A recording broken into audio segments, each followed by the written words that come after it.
lights are out and you stumble in the dark. You kept pushing on, but then you went too far. When your ship has sailed and all your dreams are lost, everything is wrong, you feel like it's your fault. Just remember, I will be there for you, baby. Remember, there's nothing out there to get you, don't forget it. When life throws lemons, just hold me. Just hold me. Just hold me.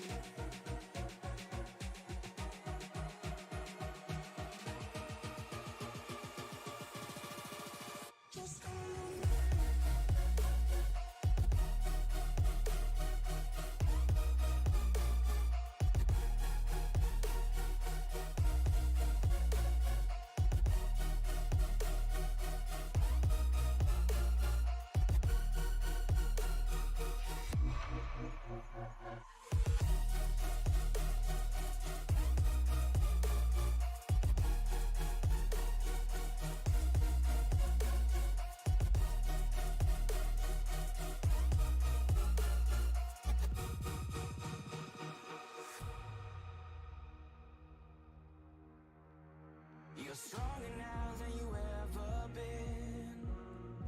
You gotta leave now, it's time to catch the wind. You will climb up high and look through the clouds, and when you're feeling low, I know you'll bounce back. Oh, and just remember, I will be there for you, baby. Remember, there's nothing out there to get you, don't forget it. When life throws lemons, just hold me. Just hold me. Just hold me.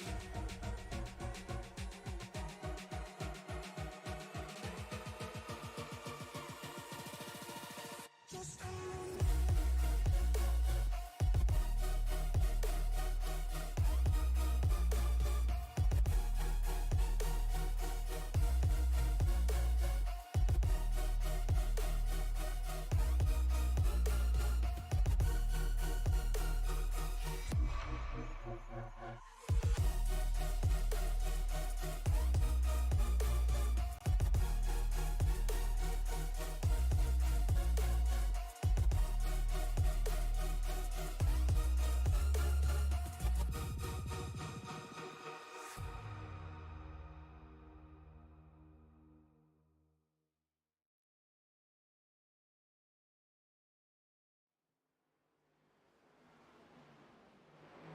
Welcome everybody to Sim Racing Media.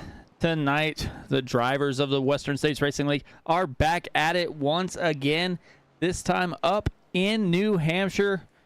I am Mike Demoney up in the booth. Going to be with you for all of the racing action tonight. We have 120 laps here in the next gen cars. Last week's winner, Butch Davis, only led 3 laps, but he led the most important one. Justin Michael dominated the race, leading 110 of the 120 laps at Nashville Super Speedway. We'll see what happens this week as we move on. These guys did get the standings updated. Andrew Schulte still has a 36-point lead for the moment over Justin Michael.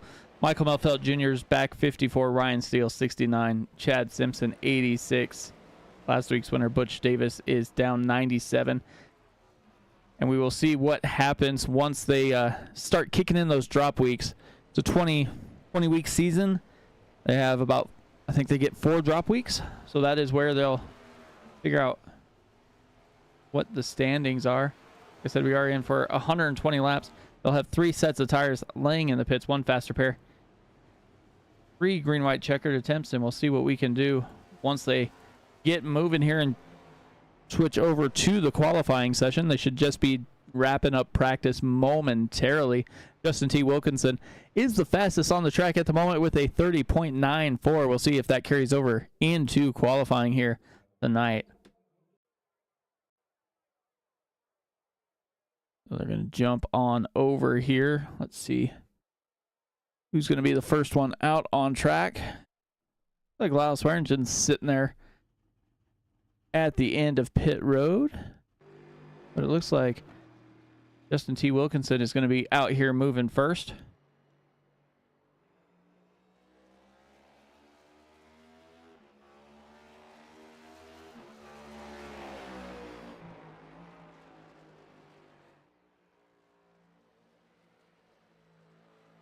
It is New Hampshire.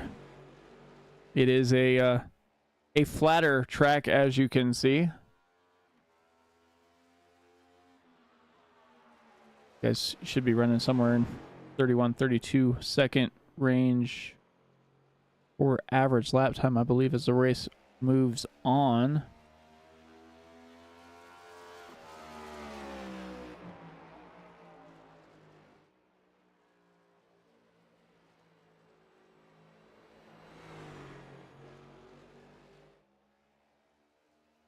A lot of these guys did come out and race for a friend on Saturday right here at New Hampshire. Cars were a little bit different as they were in the Wheeling mods.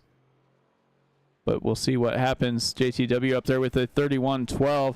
Not quite as fast as he went in practice. Justin Michael jumps up to the top of the board with a 30.91. Ryan Steele a 31.21. David Weaver up there with a 31.61. Still quite a few drivers left to go. Wayne Hutchinson, a 31.39. Guys do have about 10 minutes to get through their qualifying run. Justin Michael just went faster. Oh, no, just went slower. 31.03, so looks like Chad Simpson, a 31.15. Last week's winner, Butch Davis, out on track.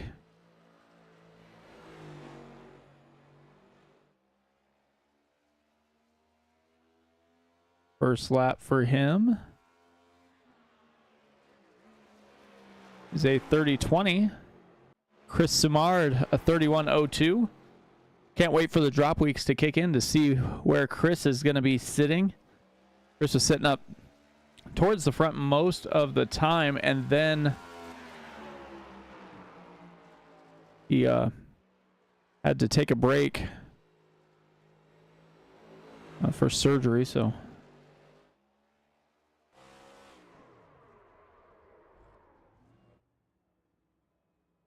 first lap's the 31.02. Butch Davis rolling through here, 31.11. He looks like Loudon Swearingen is just getting off pit lane. Andrew Schultz is starting his lap.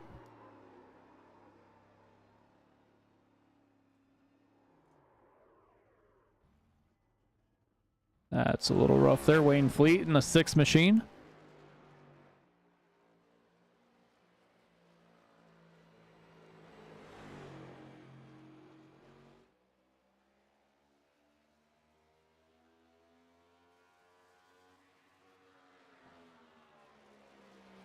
$31.49.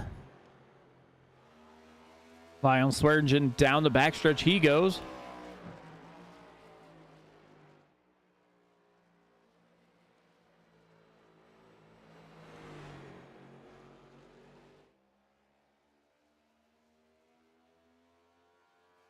First lap for Lyle is a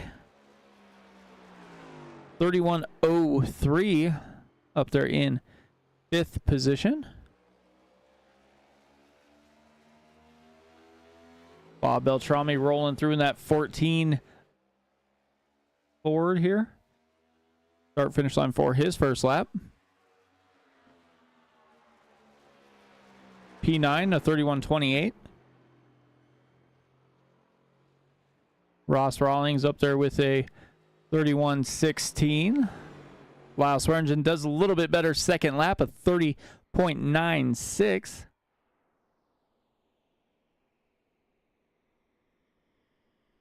Andrew Schulte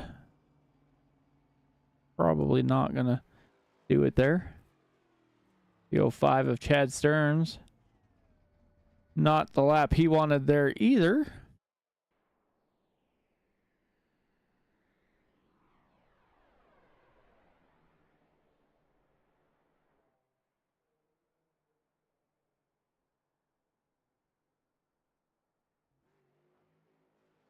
If anybody else is out on track. Barry Phil rolling through.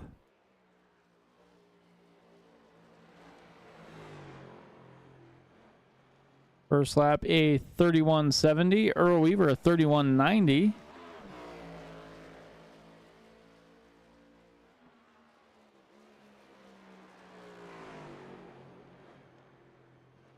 Second time by for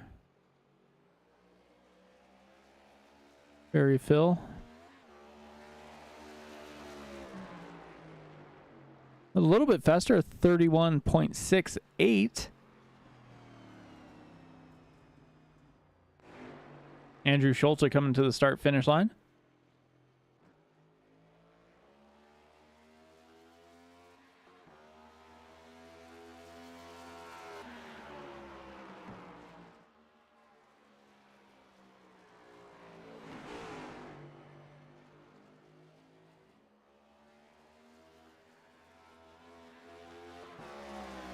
He's able to keep it on control. You can kind of see him sliding just a little bit.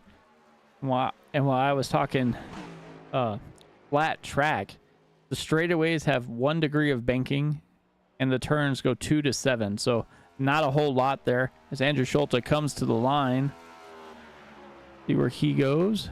He is 31.46, 17th right now. Jeff Schmeier rolled through and he got up to a 31.37, so P12. Ryan Steele jumped up to P9 with a 31.21. Like William Fletcher out on track in the 28 Ford. Come to the start-finish line. See what he can do here. First lap's at 31.72. Jeff Schmeier finishes his second run with a 31.25.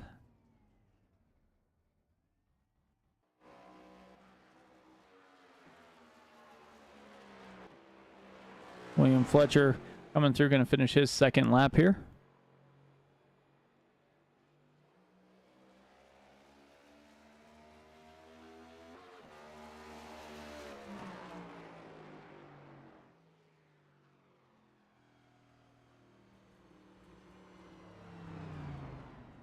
.31.57. Brian Barnes starting his first lap.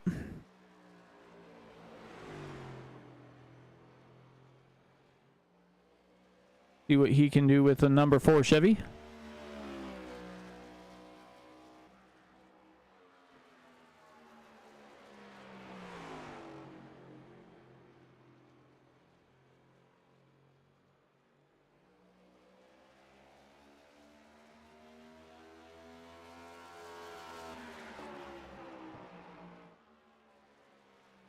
.31.23, good enough for P10 for a starting spot. Anybody else is going to get out on track and make some qualifying runs, they better get to it, as they have less than a little over a minute left here in the qualifying session.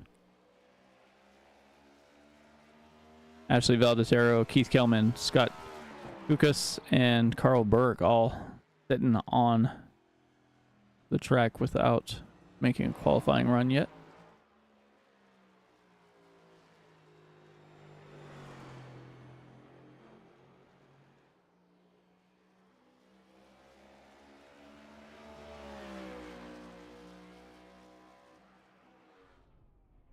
Brian Barnes rolling to a stop. Chad Stern still driving around, using this as a little bit of extra practice here.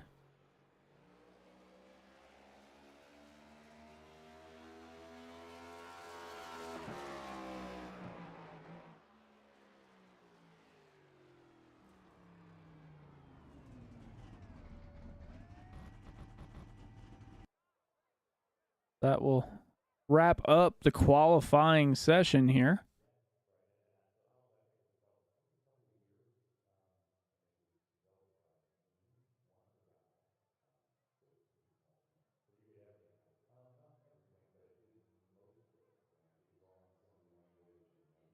Hampshire Motor Speedway is just a little over a mile in length. As I said, we're set for 120 laps. Let these guys get into their rides here. Let's see if we can get this qualifying grid up.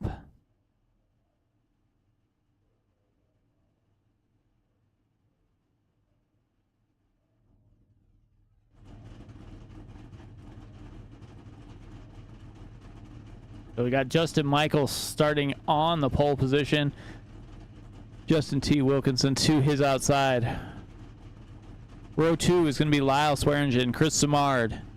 Go back to Chad Simpson and Bob Beltrami in row 3. Row 4, Butch Davis and Ross Rollins. Ryan Steele and Brian Barnes makes up row 5. Row 6, Jeff Schmeier and Wayne Hutchinson. And we got Dan Brazington, Cody Matthews in row 7. Charlie Widener and Chad Stearns in row 8. Dennis Fuson and Andrew Schulte in row 9. Row 10 is Wayne Fleet and Julian Ricci. We get William Fletcher and David Weaver in row 11. Barry Phil and Earl Weaver make up row 12. Then we got Keith Kellman and Scott Kukas in 25th and 26th.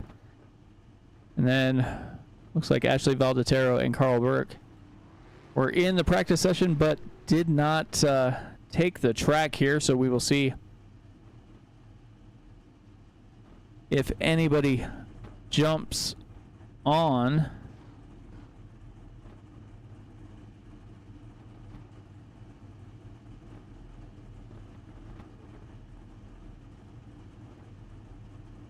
Yeah, I don't know there, Neil.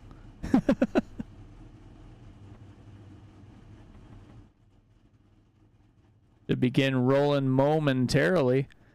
Justin Michael with another pole position here.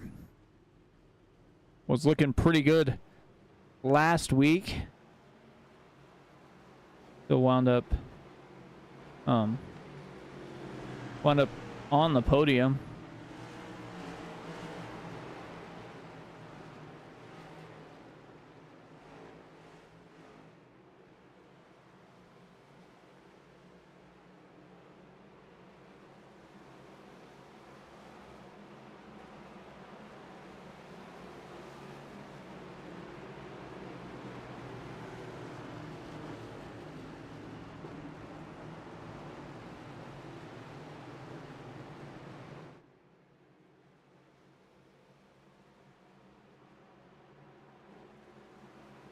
Week 14 is about to get underway here at the Western States Racing League. Justin Michael with the button. Down and away. He gets a pretty decent start. Side by side they go. See how patient they're going to be early on in this run as these cars can slide up the racetrack, especially with how flat it is here at New Hampshire. Lyle Swearingen back in third. Justin Michael has a challenger from Justin Wilkinson down on his inside. Looks like they're going to stay off of each other, but that's kind of what happens. You get down to that low line and you start to slide up just a little bit. Lyle Swearingen gets loose, spins around, and he is going to bring out the first caution. Oh, no, he's not. He was able to catch it and keep going straight.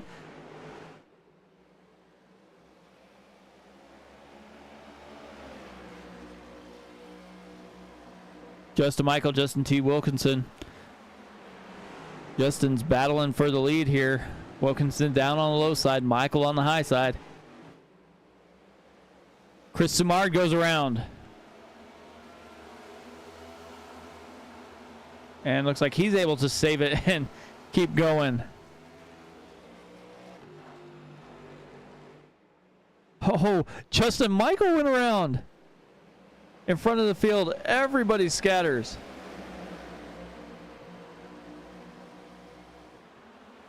Kukas went off track, and we're under caution.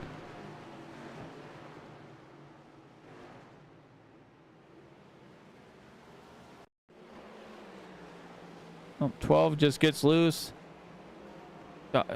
Yeah, I don't know.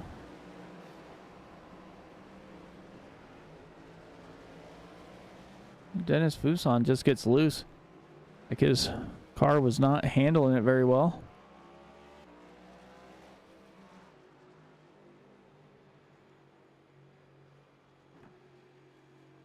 Take a look here at what happened to Justin Michael here. Saw Chris Sumard spinning after turn 4. Oh. Wilkinson just got into him. Justin Michael trying to save it. Goes between everybody. Stays off of everybody there.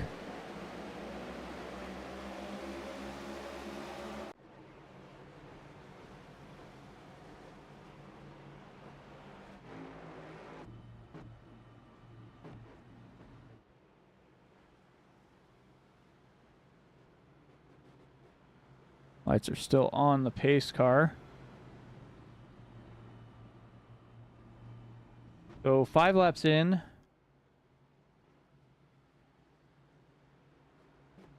And we had 3 self spins. One with a little help. And I don't know what happened with Buson's car there, but brought out the caution after getting into multiple cars there.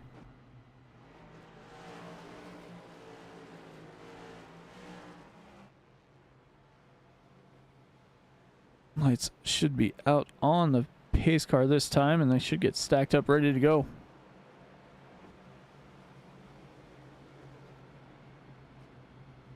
Chad Simpson, Bob Beltrami were able to... Oh, lights are still going to be on, so we'll have another lap here. Chad Simpson and Bob Beltrami were able to make their way around Justin Wilkinson and Justin Michael there. So they are going to be starting on the front row here.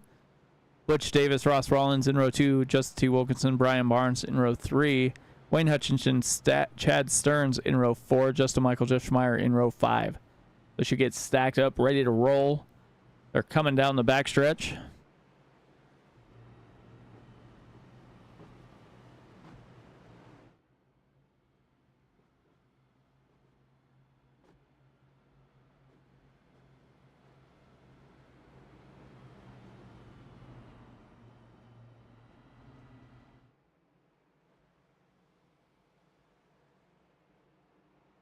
Yeah, it looks like they're getting ready to get stacked up here. Lights should go out this time by. We'll take the green flag on lap 8.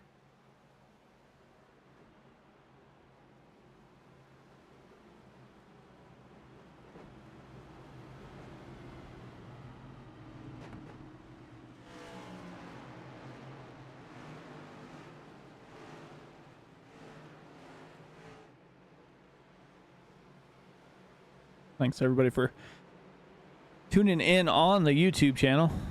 Michael Melfelt. Hope you're having fun on vacation. I'm going to be headed that way on Thursday. I'm going to head down to Homestead with some of the boys here from SRM.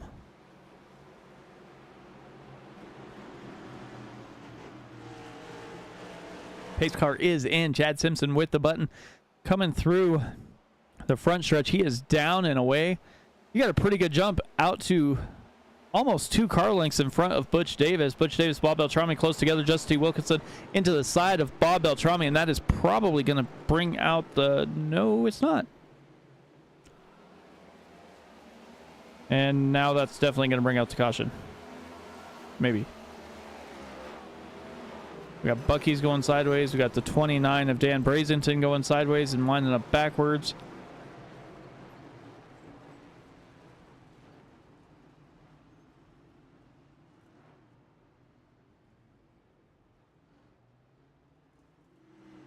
So let's take a look here.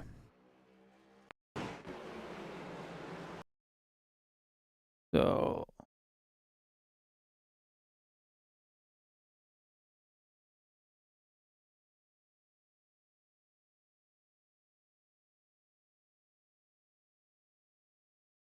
So here's at the restart here. Ross Rollins gets into the back of Bob Beltrami. Justin T. Wilkinson tries to go in and just doesn't have the area there. So that's that one. Let's jump back to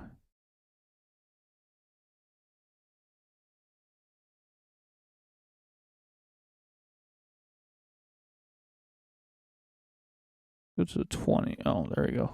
10 of Cody Matthews. We'll watch that roll through here. They wind up 4 wide. Chad Stearns, Ryan Steele, and Cody Matthews. They get bombarded here, but they all basically stay going the same direction. And then Chad Stearns spins around. Cody Matthews tries to get off of Ryan Steele, hits the 29 of Dan Brazington, sends him into the wall. Ryan Steele gets him as well. And that's what's going to wind up bringing out the caution.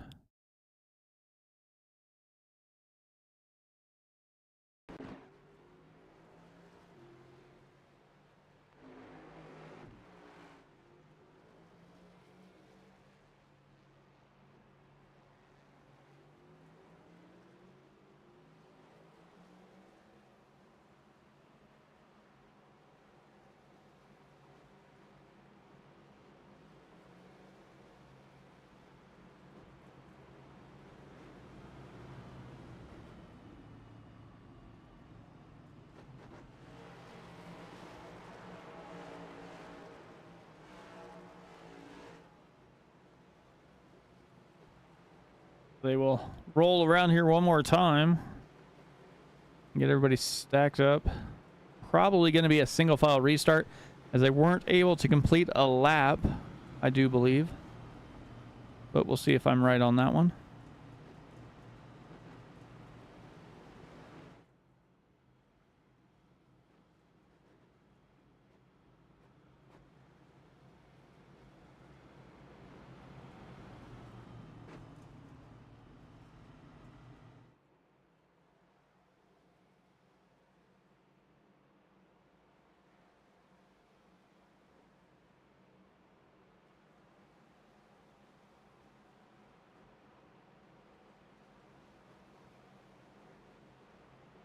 Will be a single file restart here. We'll get all lined up, nose to tail.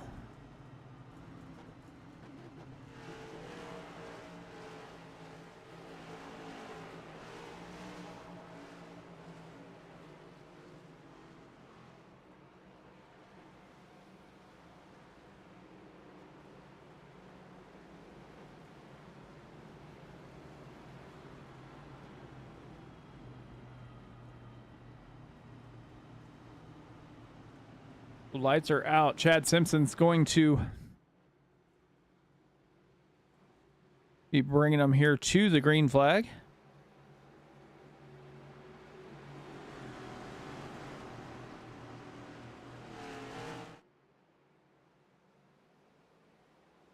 He is down and away.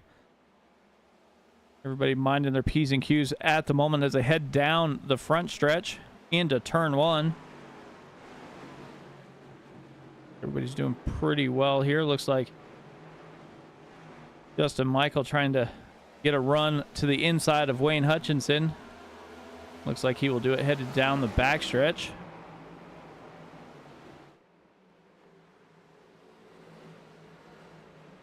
Bob Beltrami, Ross Rollins side by side. Rollins down on the inside, Beltrami on the high side, but Ross Rollins backs off and slides into line as they head into turn 1 here. 87 gets spun around. Looks like he's able to... Oh! Almost save it. Slides up in front of his teammate Andrew Schultze and winds up facing the wrong direction.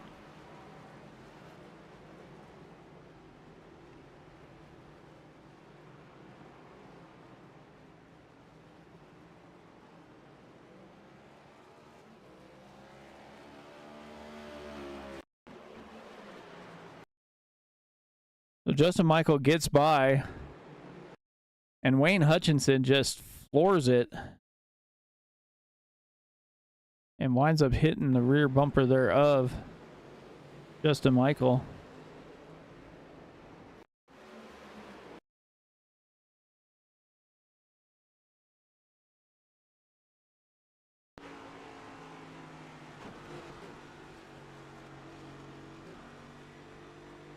That's the first one.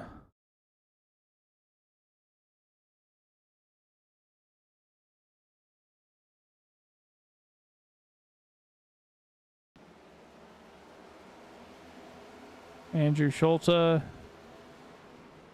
He gets a little tap.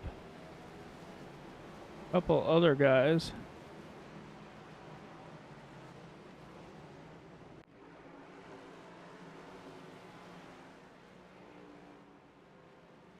Making his way down pit lane.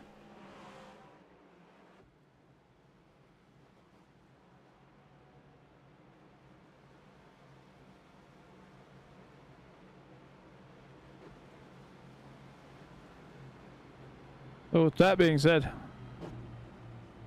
we'll be back after this. You won't miss anything as we go side by side.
All right, well, welcome back here to the Western States Racing League. You saw him go green for a couple laps, and now another caution is brought out.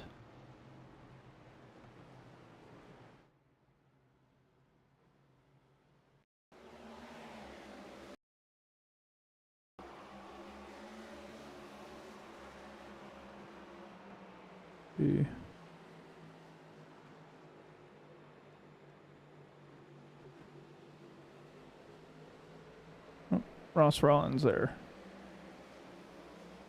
See what happened here to Ross.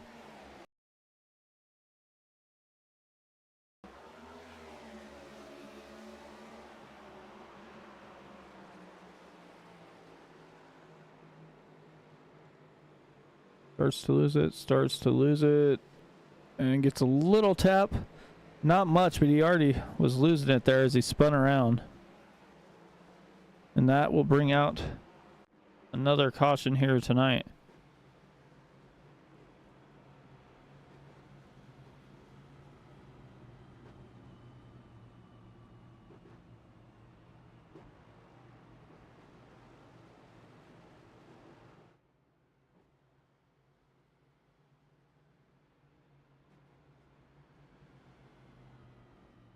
So we got Chad Simpson, Butch Davis, Bob Beltrami, Brian Barnes, Wayne Hutchinson inside the top 5. Have 100 laps to go.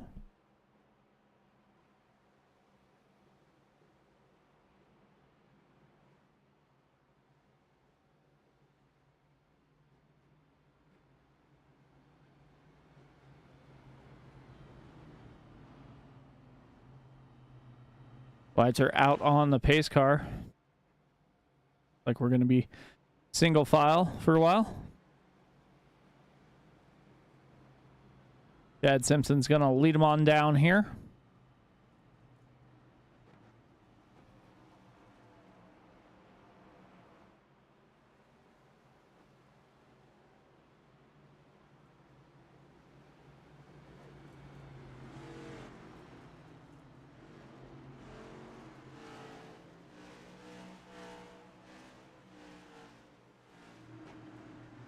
Pace makes that hard left-hand turn. Chad Simpson with the button. He's down and away. Got out to almost 0.4 of a second lead there. They head off into turn 1. Butch Davis in second. Bob Beltrami in third. Brian Barnes fourth. Wayne Hutchinson fifth. Looking back here through the field a little ways. They come out of 2 down the backstretch. Everybody looks like they're pretty...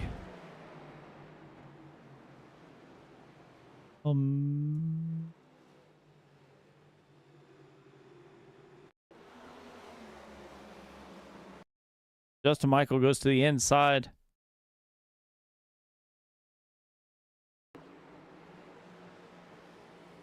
And spins around. Slides up in front of Dan Brazenton.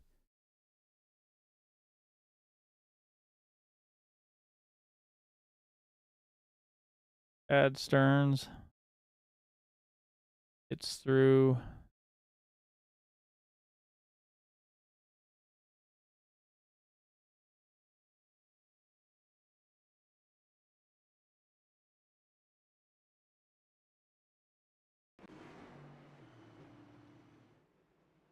See.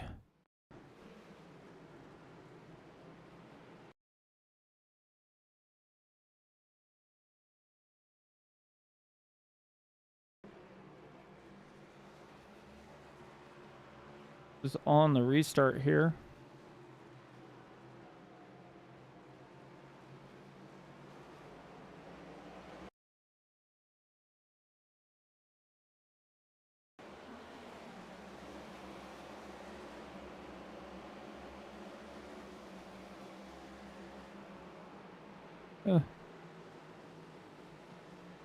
Like I need to get set.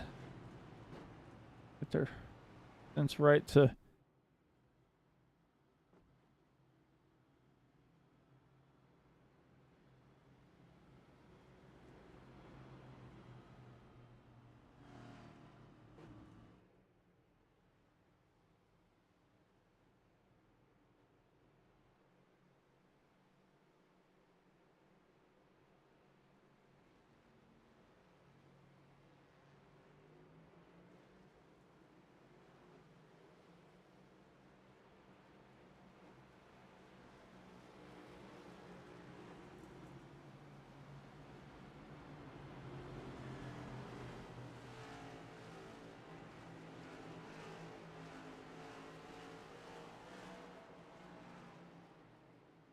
roll around here, get all stacked up. Looks like lights are out on the pace car.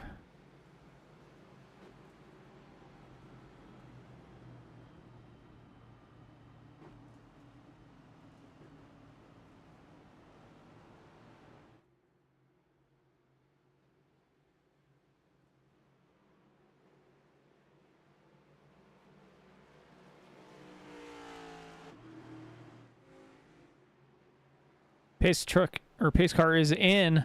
Chad Simpson is down and away, out once again, but it looks like there's a checkup about halfway through the field as Brian Barnes pulls. It's going to look like he was trying to pull down to the inside of Bob Beltrami there.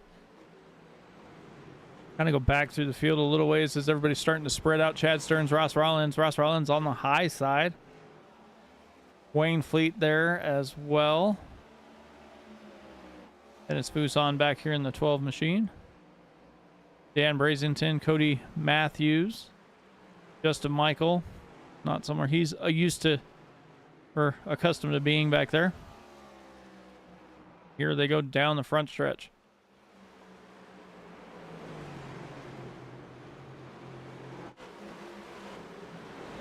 '99 of Barry Phil on the high side of Chris Dumart, and Julian Ricci goes around, and that is going to bring out caution.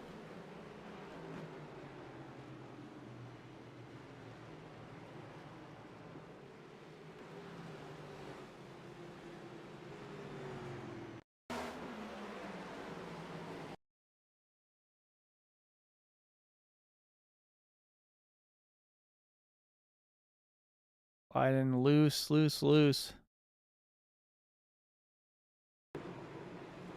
And then Ricci just gets loose, slides down, tries to get out of the way from Lyle Swearingen, and just gets hit right in that passenger side door.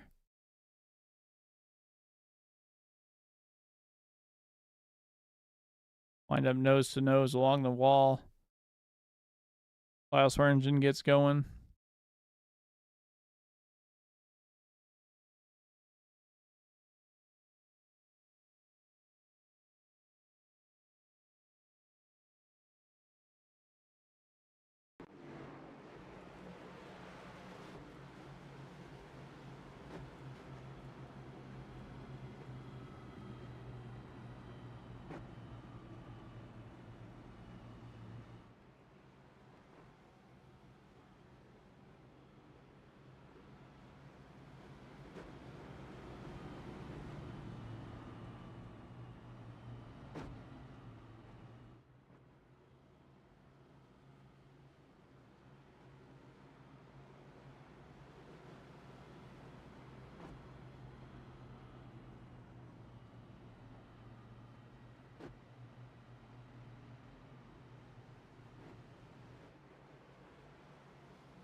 As they roll through here.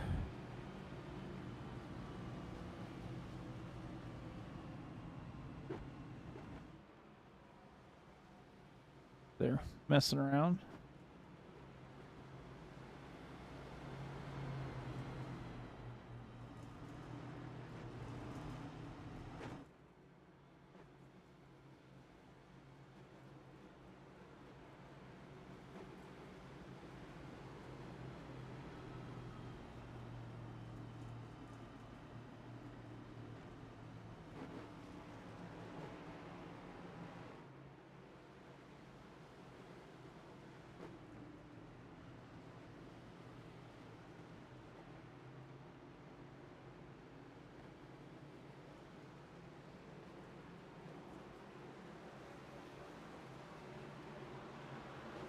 Pace car moves to the left-hand side of the road. Chad Simpson out once again. And away he goes out to almost 0.4 of a second. Seems like he gets about the same jump every time. Bob Beltrami back in third. Wayne Hutchinson, Jeff Schmeier. Let's go back here. Looks like Andrew Schultz cutting the corner. Going to try and make some track positions here as he's to the inside of Barry Phil, battling down the backstretch. Andrew Schultz jumped a couple positions there as he ran a little different line than everybody else.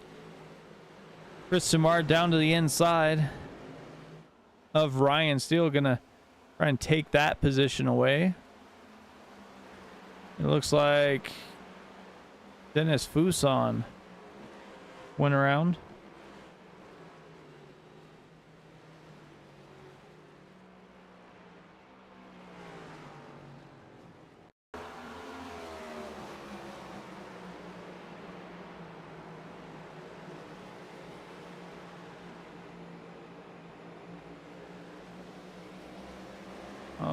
Looks like he had some help from Justin Michael there.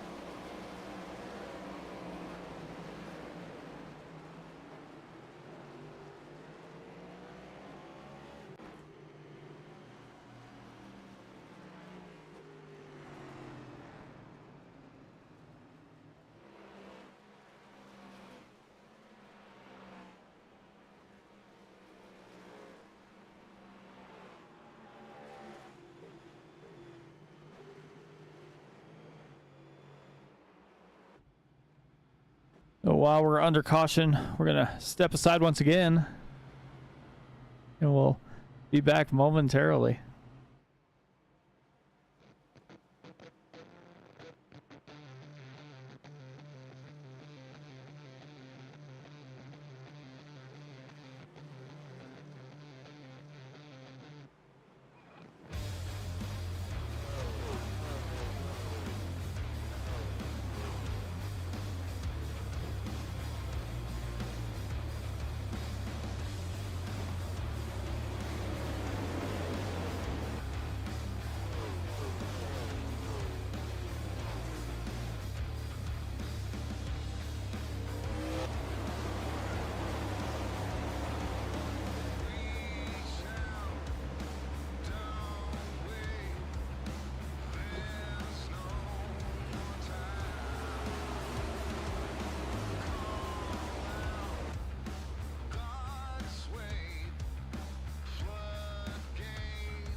Welcome back, everybody, to the Western States Racing League. Gonna take the green flag here on lap 37. We'll have quite the distance to go here. Chad Simpson looks to get him started once again. Pace car makes that hard left-hand turn. Chad Simpson with the button in the restart zone, down and away, out to his usual time here. Look back through the field, see what's going on back here.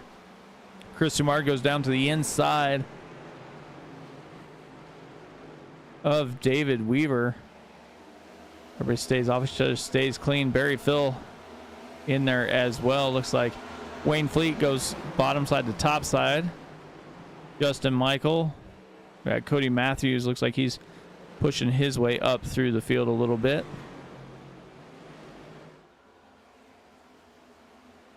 Everybody's pretty well staying off of each other towards the back here. Andrew Schulte running inside of Keith Kelman. Julian Ricci just in front. Jump back up front. Chad Simpson out to 4/10, down to 2 in the corners, but pulls it out as he drives down the straightaways here.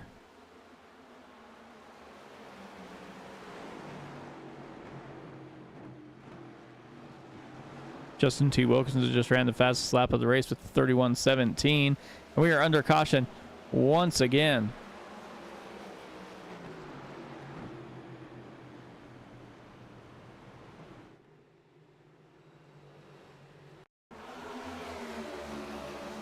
.05 of Chad Stern, drives it in deep, slides up, hits Barry Phil, gets turned sideways, and around he goes.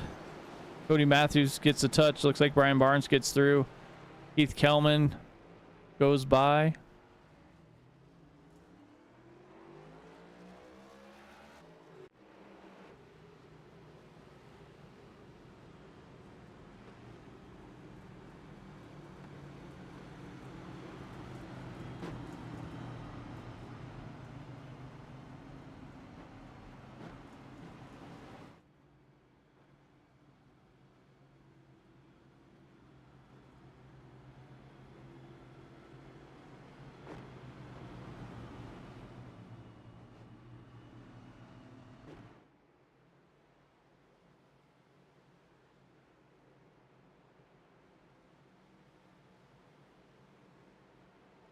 Babs with these cautions are just crazy. And most of them are almost like self spins after a couple laps. The top 7 looks like they have not pitted yet.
Get all single filed up one more time here.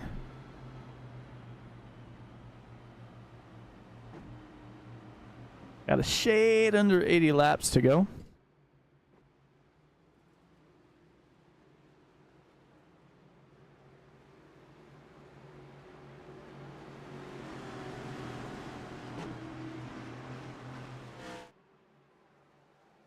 Chad Stearns with the button down and away.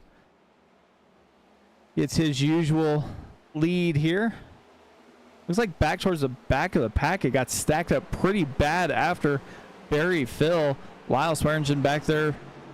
Dan Brazenton, Brian Barnes. Kind of stacked them up. Nowhere really to go as they all spread out trying to get by here. Just in front of them, David Weaver is working to the inside of Justin Michael. Or Justin Michael's working to the outside of David Weaver. Justin Michael down to the inside, going to try to make that pass as he's coming down the front stretch. Lyle Swearingen to the inside of Barry Phil, and he'll make that pass before they get into turn 1.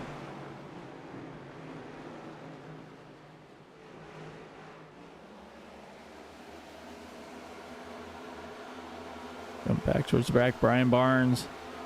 Wayne Fleet goes to the inside of Barry Phil there.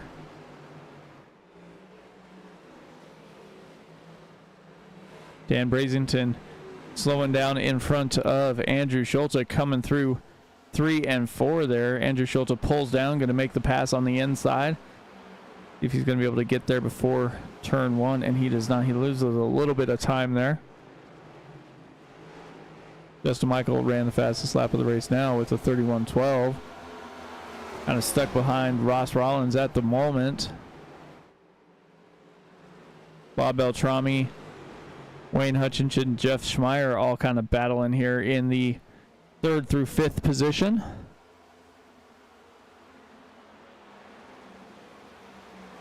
Justin Michael to the inside of Ross Rollins, going to try and take that position away. Has Chris Simard set on his sights there.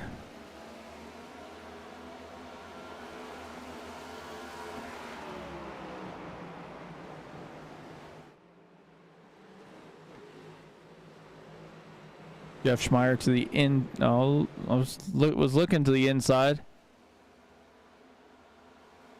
Cody Matthews down to the inside, going to let everybody try and go by that can. He goes inside and outside. Bob Beltrami is going to try and make the passes. Matthews goes down to the inside, going to give them the high line. Like JTW carries a little bit too much speed in there, slides up the track a little bit as to not get into the back of Hutchinson. Sounded like we had another car spinning around, but like Justin Michaels down to the inside is going to pass Chris Simard there. Brian Barnes past Wayne Fleet. Wayne Fleet came back on the outside. Andrew Schultz is sitting behind these two. Barry, Phil, and David Weaver side by side as Wayne Fleet goes right into the outside wall.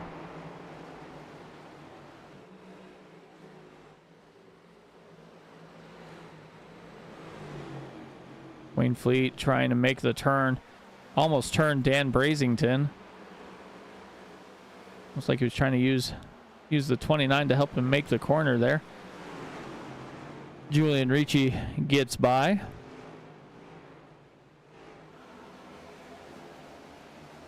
And Julian Ricci spins out.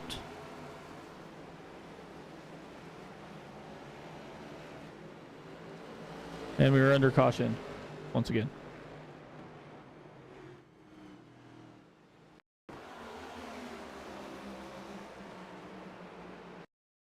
Let's see.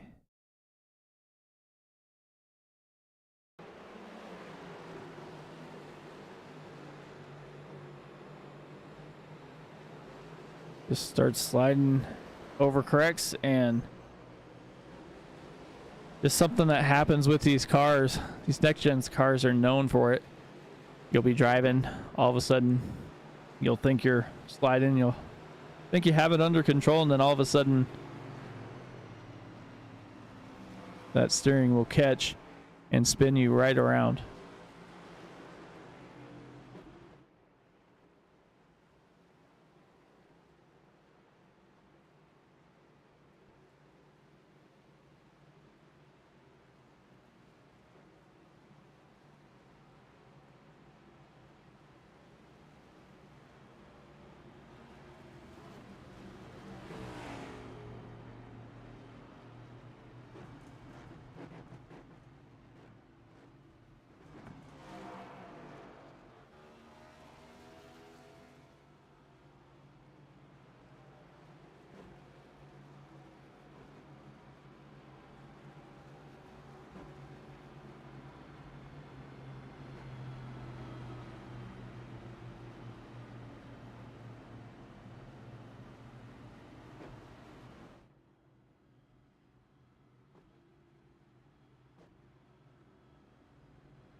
Pace lights should go out on the pace car this time, I do believe.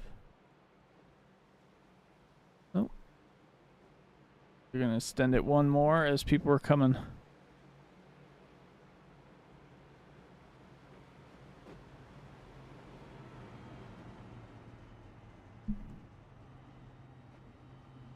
Down pit lane, we'll see what everybody does here momentarily.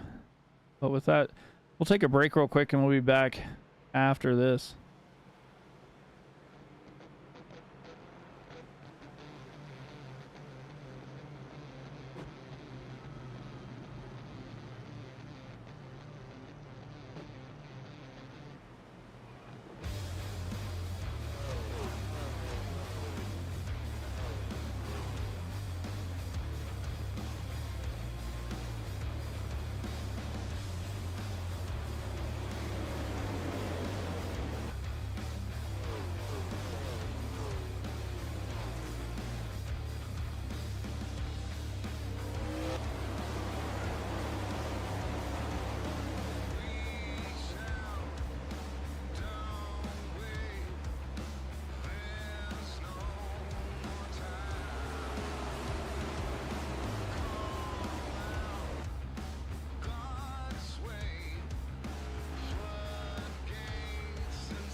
All right, welcome back, everybody. As they take the green flag, I am joined by Frank Marchese here up in the booth as he is going to make a sometimes appearance here. Frank, how's it going, man? Good. Saw you were having so much fun up here that I decided to join along with you. Well, at least somebody else to talk here as these guys are still battling it out. I mean, it's almost like they're on ice. I know you called the race here on Saturday and saw quite a few cautions, and this doesn't seem like it's too much difference here as Butch Davis is trying to just keep it clean. Justin T. Wilkinson has been having a heck of a day front to back, got a little loose, spun around a couple times, but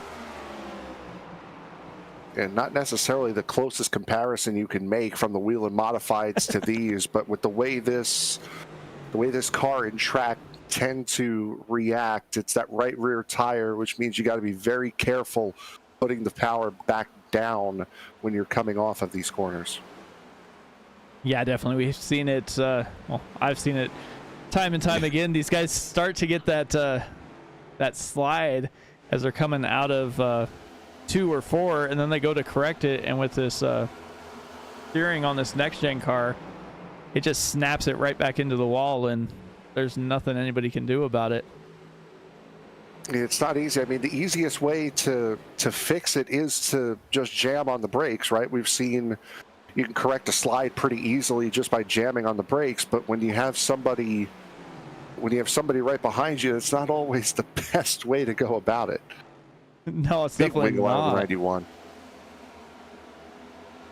I mean, just crazy the way these cars handle. But Justin Michael started on the pole, spun a couple times, and is now battling his way back up, trying to get inside the top 10 as he gets loose one more time there. I think that looseness was more just trying not to run into Jeff Schmeier there in the number 30. As those two Dog Bear teammates of Wayne Hutchinson and Jeff Schmeier working together, 9th and 10th as they sit right now. Yeah, New Hampshire is one of those tracks that some people check up really, really quick going into the corner, and if you're not paying attention, you go to check up and you're spinning around like you were, saying there. Justin Michael goes to the outside now. Oh, a little bit too much. Yep. It's another thing you see a lot around. I mean, it's this place is more or less a road course. You kind of have to race it as though it is a road course, meaning that it's the braking zones you have to watch out for. And just in a road course, if you go in a little bit too deep, you're going to slide right up and away, and that's exactly what we saw there going through one last time around as Michael tried to make that move to the outside of I believe it was Schulte.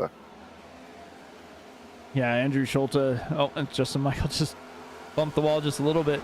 Andrew Schulte, Justin Michael have been on fire in this league, hitting 1-2 in the points. Chris Sumard was up there for a while until he had to go have I believe he had hip replacement surgery. So once those drop weeks hit, we're going to see how everything kind of shakes out. Lyle Swearingen made a pretty big move early in the race and then got caught up in a couple spins there. Definitely get better soon there of the hip replacement surgery. Yeah, forward to seeing you back out there. Yeah, he's I think this is 4th week back. But Bob Beltrami had it early in the season too. Like, these guys are getting parts replaced and still coming as Bob Beltrami's up in 8th. He's been running pretty good. Trying to catch down that 20 of Ryan Steele. Holding Wayne Hutchinson back in the 17. Up front, Chad Simpson and Butch Davis, they're not letting each other go, and Justin Wilkinson, for that matter, is not letting either one of them go, as now Wilkinson looking at the inside of Butch Davis. Yeah, Wilkinson started on the front row, overdrove the corner a little bit there, and wound up going back in the field and has been fighting his way back ever since. He has a fast 19 Ford, but hasn't had the track position to let it take advantage here, as the top 3 drivers are the only drivers that haven't hit pit lane yet either. So with the amount of caution laps that have been run here in such a short amount of time, it's not going to put too much stress on the tires. So those tires right now are probably just as good as guys who came in under this most recent yellow here. Yeah, they've the way the cautions have fallen has been crazy. But I mean, it's kind of par for the course here at New Hampshire, though. If you get a caution, you kind of just keep getting them. It's not an ideal place for that to happen. No, certainly not. It's a difficult enough track as it is, and then add all the caution laps and the tenseness, because I've been in those races where there's been a ton of cautions and you get frustrated that you're not able to get some green flag running in, and that frustration leads to making more mistakes, which leads to more cautions. So it's all compounds on itself. Yeah, it definitely does. But apparently, Frank, we just needed you to show up in here because these guys are running fairly well here. Currently working on lap 66. Half the race done, half the race to go. Teammates Andrew Schulte and Justin Michael basically working on each other instead of working together there, it looked like. Not really much of a way to work together, though, around a track like this, unless you're letting off to allow the guy to go past you.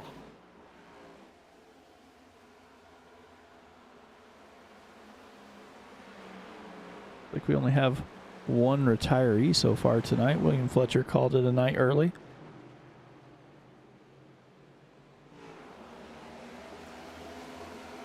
Gonna have to have Chris get a hold of his painter and fix up that car. Yeah, that's it's a case of wrong scheme, wrong template is what that would be. It looks like Ross Rollins is trying to make a pass here on Butch Davis as Justin T. Wilkinson locks him up heading into the corner. Ross Rollins takes the shortest way around the track, and now he's going to try not to run over Justin T. Wilkinson there. Almost got all 3 of them, as Simpson was a little bit slow coming off at turn 2 as well. That would have been a mega move from Ross Rawlings if he could have gotten all 3, but now he's may only have to settle for the 1 and may not get that. No, carried so much speed in there and then almost locked him up again, did Justin T. Wilkinson, but Justin's had a ton of speed. It's just it's I think more the patience of after he got pushed back through the field trying to overdrive the car a little bit. But we'll see if he can if that's Butch Davis and Ross Rollins bump a little bit. A little door-to-door contact, and Rawlings, for the brilliant move that he made, almost going from 4th to the lead in 1 corner, is now back to where he started and under fire from Chad Stearns in 5th. There they go again. Wilkinson on Simpson. Davis trying to close in there as well. Like Chris Sumard went back a couple positions. Here's Justin Michael gets by him.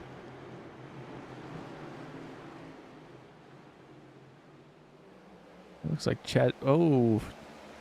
Wilkinson gets a little loose there as well. And in the back, Andrew Schulte goes around.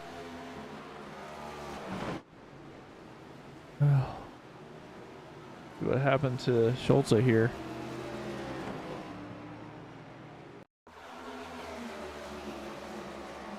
Like he was coming up off the corner. Oh, yeah. At the same time Schmeier was coming down. Andrew Schulte cut that majorly and gets spun around.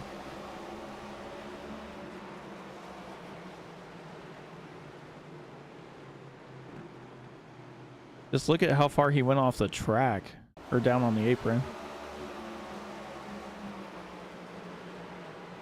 Schmeier had to take the that road course road, that little chicane right before you go out and up the hill on the back stretch on the road course here.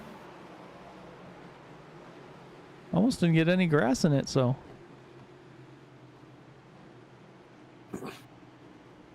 The leaders are coming in now.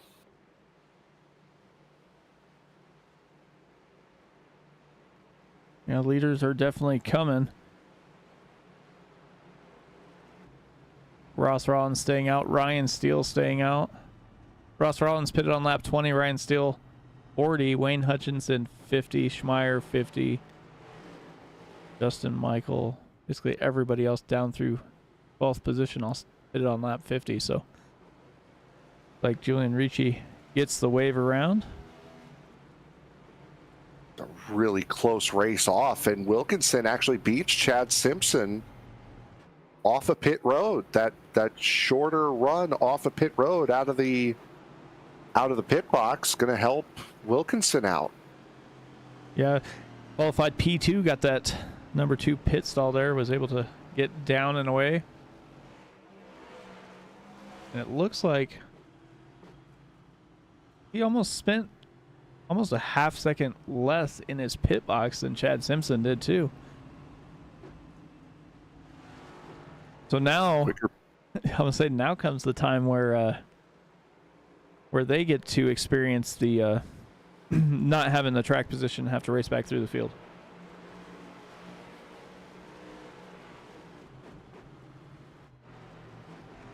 And that right there, that was the longest run. I would assume that was the longest run of the race there. So these guys got. I'll say, yeah, it definitely was. It's so. I mean, these guys have a pretty much a full heat cycle now on the tires. So the top 12 are going to react a little bit differently than what they've been doing the whole start-stop all throughout the race. Yeah, definitely, especially these top 2 having, you know, what, 22 laps, 42 laps on these tires. So they will definitely have at least a pretty good heat cycle in them. And you have, you know, Wilkinson back here. We'll see if they're going to, yeah, they are. They're going to maintain the single file restarts, it looks like. So we'll see if Wilkinson tries to go down to the inside and make pretty quick work of Kelman, Phil, and Weaver there.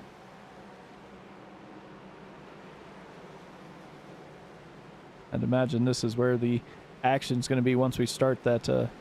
Once we start the race under green one more time.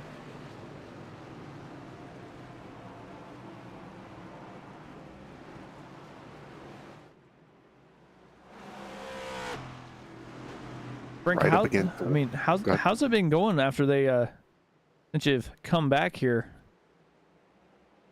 Busy so far, having to create overlays again. I got my Twitch back whenever I see SDK boot on up, so that's good. I'm twitching again, but it's been going all right. I'm glad you're back. I've seen some incredible racing in just my first full week back. ISNF was unbelievable. 3 wide for second race to the finish. All of them wrecked at Vegas. And just before the line to take the checker, the leader's wheel disconnected. He ended up finishing 4th. Went from a sure win to 4th. Ouch. That's just... And I said it on air after the race. iRacing would have been uninstalled. My wheel would have been out the window. I'd have been done with it. Definitely. It's good to have you back, though. I noticed I don't have to schedule all the streams anymore. You got that as they are bouncing all over each other. Butch Davis goes into the wall off of Chad Stearns. Ooh. Butch right into Davis. his teammate Chad Simpson as well. It's a moment up front. Justin Michael got way loose. Caught it, lost a couple of spots, and if that caution hadn't come out, he would have lost a couple more. Oh, that looked like netcode there. As seen that quite a bit over the last couple of days. Yeah, that was netcode. I mean, I can't remember, me personally, I can't remember the last time I throughputed from a session, but last night I throughputed from a Homestead C fixed race. Wow. So the servers have been a little bit off over the last week. Hopefully that's addressed in the patch that's coming on the 19th. So this Thursday, there's going to be an update coming.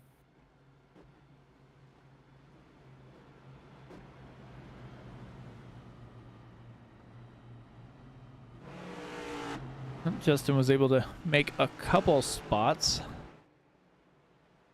Like Barry Phil's coming in. Butch Davis wound up back in 20th right now. Chad Simpson headed to pit lane. Gonna probably think about taking his faster pair there.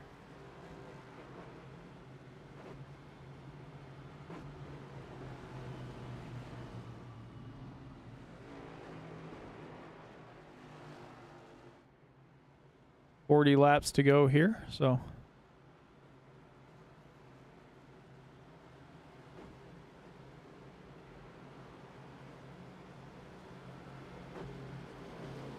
like Wayne Fleet got the lucky dog.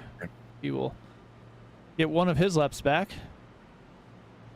In a car that gives me PTSD. I believe that if you're seeing the one, you seeing the Black Eagle one, number 6 with the yellow, red. Okay. Yeah, a true Jeff Gordon fan will never forget the 1998 All-Star race. Gordon running out of gas going into turn 1 on the last lap, and that freaking 6 car going around to take the win. Yeah. Now you got to be a busy man for the rest of the week too. Yeah, don't remind me. So we got Moonshiners tomorrow. Racers Elite Thursday. We get a breather on Friday, and then Saturday ISNF, and Sunday night NASCAR. All because you guys decided to go down to Florida to Homestead. Leave me hanging out to dry. Yeah, you could join us. I mean, come on. Yeah, you said, Frank's back. We're off to Homestead we go. Yep. Certainly something that hasn't been planned for the last 6 or 7 months. No, not at all. No, you just said, oh, Frank's back. Everyone, we're going. Yeah, Frank can handle it. Let's leave him the keys to the office. Frank's got it. He's done it before. He's got it. You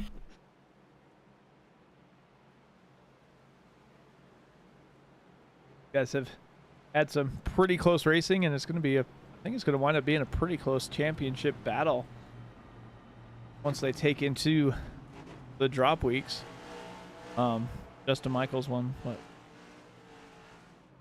4 times? Butch Davis won last week. Andrew Schulte's won once. Melfeld Jr.'s won. You guys are all battling pretty close in points, so what happens once they take in those drop weeks, that's always interesting when they do all of a sudden show up and the points just change so drastically over the last 4 weeks of their season here. Yeah, this series always has had close points finishes. I mean, we've been doing this series for the better part of 3 years now. As the green flag comes back out, Ross Rawlings, it's a very good jump on the rest of the field, but I can't remember in the 3 or so years I've been doing this league, I can't remember a dull championship battle come the end. No, definitely last year I think it came down to like one position on the track for the championship. So these guys definitely put in the work here. And Charlie Widener getting very close to Lyle Swearingen going into 3. But Brian Barnes is 3 wide. Oh, somebody's spinning in the back. Earl Weaver around. Take a look here at what happened to Earl. Earl was almost 3 wide between Davis and Ricci.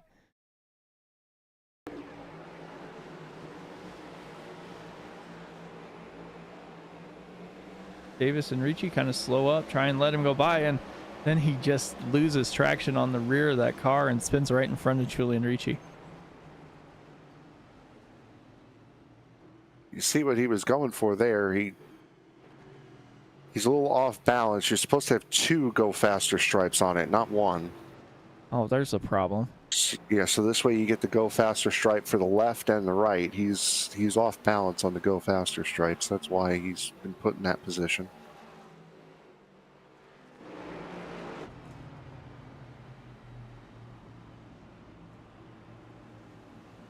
Under caution. I'm not even going to say how many cautions there's been.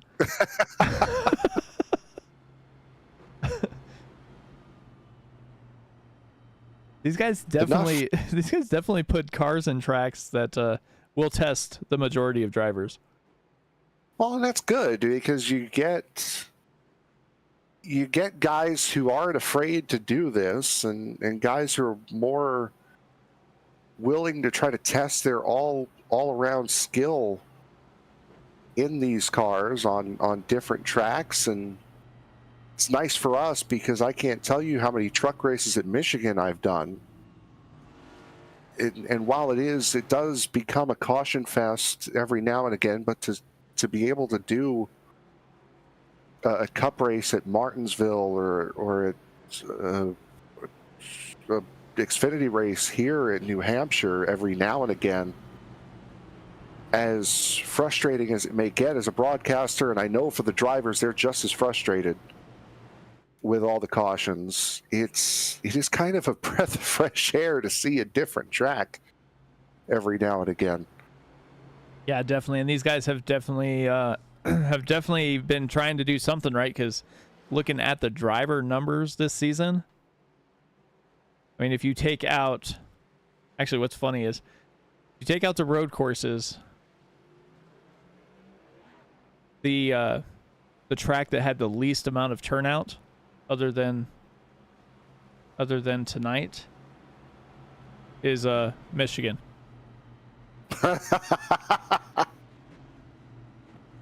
See, people are tired of running it. Tired of running the place. I mean, Pocono, they had 35 drivers. It's a staple on almost every calendar. You got to run trucks at Michigan, just like Daytona. Talladega's on every single one. Variety, baby. Yeah. That is something they did different this year. They've switched it up quite a bit here as we're in the next gen and the Xfinity cars here on Tuesday nights. So get Darlington next week, and then the off day for Halloween the week after that. 2 races, Richmond and Bristol. Then the off week, Thanksgiving week, and then it's 3 to the finish, Vegas, Daytona, and Phoenix. Finishing out just before Christmas, about 2 weeks before Christmas. Yeah, the assumption would be to come back right at the turn of the new year. Yeah, that's usually where they kind of set up. They get their couple weeks of messing around and trying different setups and stuff, and come out and do it again with their spring season, basically.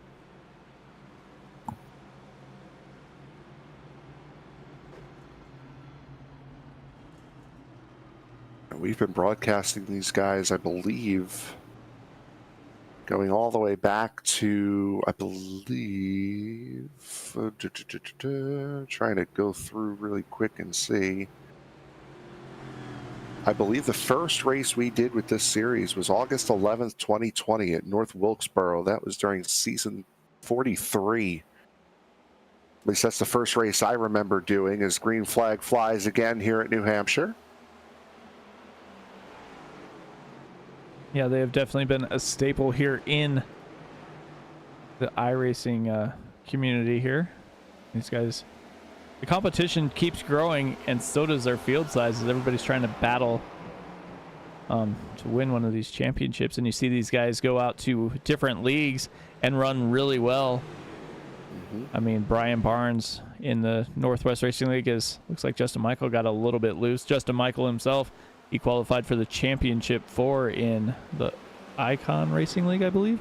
So, I mean, these guys are no slouches, and you put them all here, and I mean, any one of them can win on any given day. So, just speaks to the talent that they have here.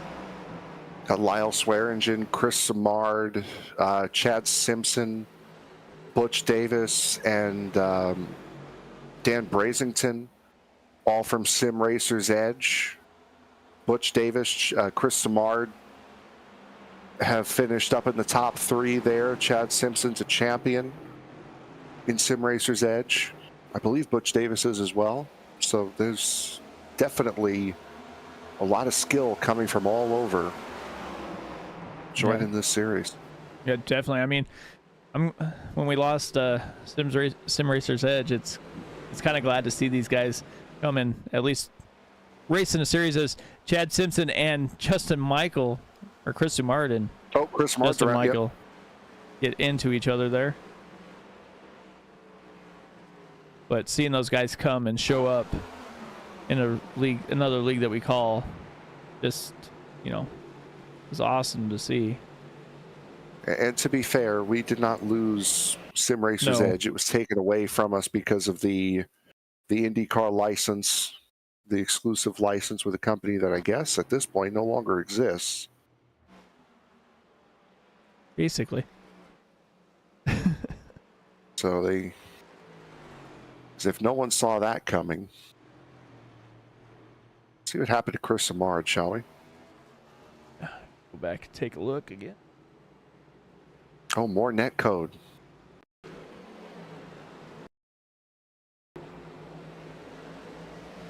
It was really close coming off of 4, but that looked like more net code to me, at least. Yeah, I don't know that they really touched each other, but... And there are some netcode incidents that you can understand, because with netcode or without it, they were gonna hit at some point. I'm not necessarily sure if that was one of those incidents. I'm not sure if they were destined to hit, whether it was netcode or not. I think they might have bumped or, you know, like banged doors a little bit, but I don't think it would have sent Samard down to the inside without that little help from netcode there. I was just looking back through the stats here of them racing at New Hampshire. Lay it on me. I'm sure I've called a couple of them. Back in May, 127 laps, 10 cautions, 40 caution laps. I did not call that. 8 lead changes. And then you go back to October, and they ran green flag, 120 laps.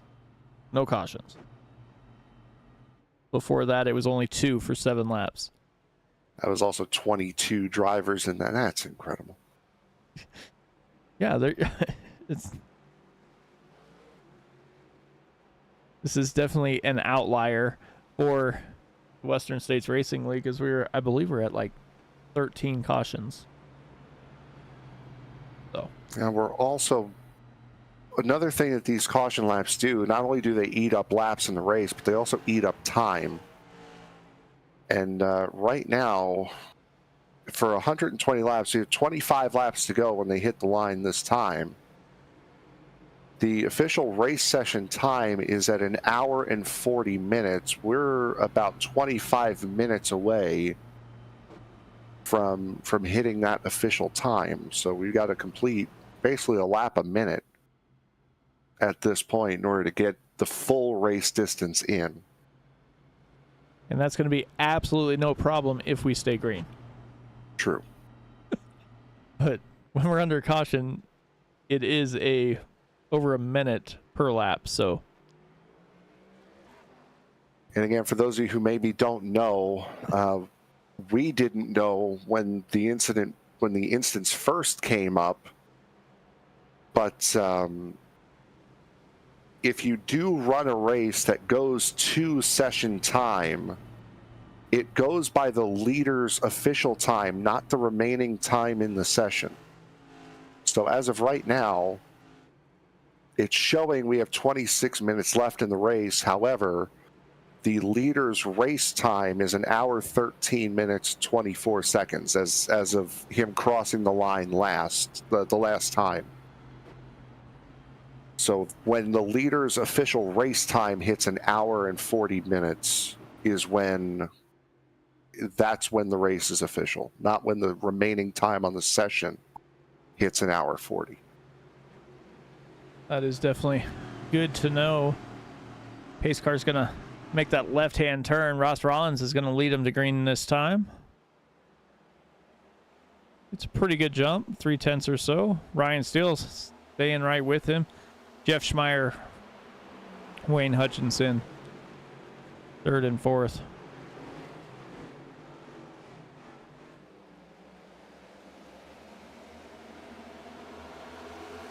Justin Michael side by side with Wayne Hutchinson, looking for the fourth spot and takes it going into 3. Chad Stearns also side by side. He's side by side with Andrew Schulte. Battle for 9th. They have Lyle Swearingen to the inside of Hutchinson. Looks like Justin T. Wilkinson passing Charlie Widener. Looking at Wayne Hutchinson now.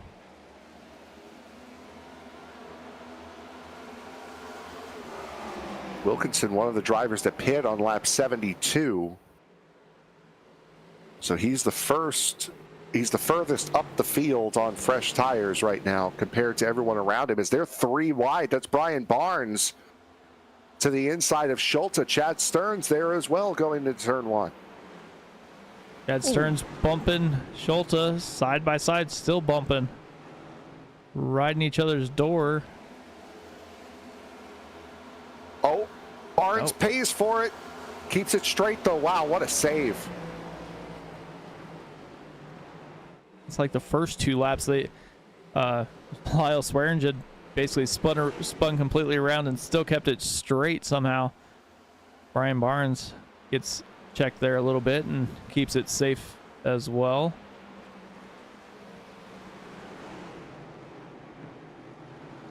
And this is a crucial point in the race right now for Chad Simpson, because he was the race leader when they all came down on lap 72. And he's now got 5 cars and about 2.5 seconds between himself and Justin Wilkinson, who's the guy he's really racing right now for this win. Yeah. Figuring guys on fresh tires. Yeah. I mean, unless Ross Rollins, Ryan Steele can make it on fuel, he needs to he needs to get going anyway with 19 laps to go as Andrew Schulte goes around. Brian Barnes gets into it. The 11 there of David Weaver.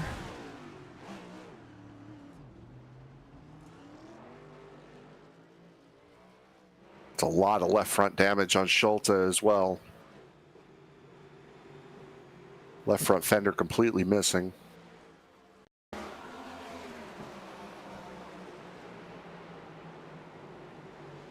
Just gets loose, slides up the track. Butch Davis gets through. Brian Barnes just hits him right in that left front fender.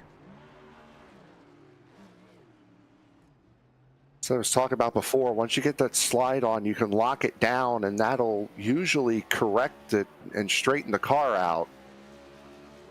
Unfortunately, I think Barnes was trying to make a move there to get around somebody and took to the outside, and that left him right in the path of that 81. Nowhere to go there. Yeah, he was looking up to the outside of Brazington in the 29. He was trying to set up a run, and the 81 was right there. Yeah, like you were saying, you miss that braking zone just a little bit, you can start sliding up the track. Or if you get on that accelerator a little too soon, same thing. Gotta lock it down, try and keep it at least straight and avoid everybody around you, but it's easier said than done. Absolutely. And an incident like that, that's more he got into the corner too hard instead of rear brake, because while rear brake, having too much rear brake in the car will do the same thing, it would do it a little bit earlier in the corner than that incident. So when he's about a quarter of the way or halfway through the corner, that just means he got in way too hot. Still tried to make the corner and trying to slow down at the same time. If it was a rear brake issue, he would have gone around much earlier in the corner.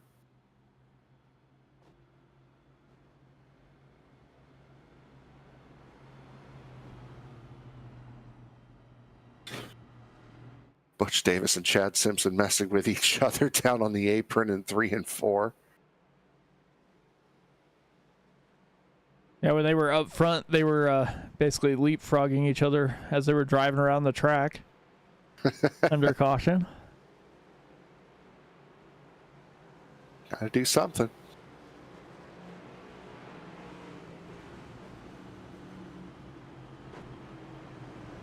I would have to say that we are in no danger, even with the cautions that we've had. I would have to say we're in no danger of this becoming a time limit draw, so to speak. Yeah, I don't think so. I think if we keep getting the runs we've been able to get, should be fine with 15 laps under green. We should be good to go. Ross Rawlings is hoping for as many cautions as humanly possible, as sitting out in front. Big gap between himself and Ryan Steele, too. Steele leaving a huge gap. About 2.5 car lengths. Rawlings already gone going into one. Just Michael down to the inside, going to try and pass Ryan Steele side by side. Living dangerously there.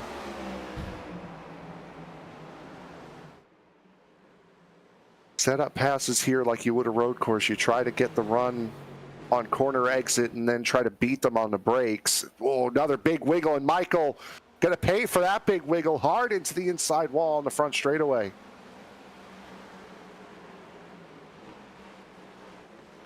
He still hasn't got that other stripe on there. We are Earl Weaver this time. Oh, there it is. No, you were right. That's exactly right. Still missing the second stripe. Like he got into the corner pretty well here. Yeah, no, he talked about the imbalance with the stripe. He had a little bit more power imbalance there. Coming off of 4, got helped by Julian Ricci. Yep. He had a lot of power going to the left rear of that car right then. Definitely did.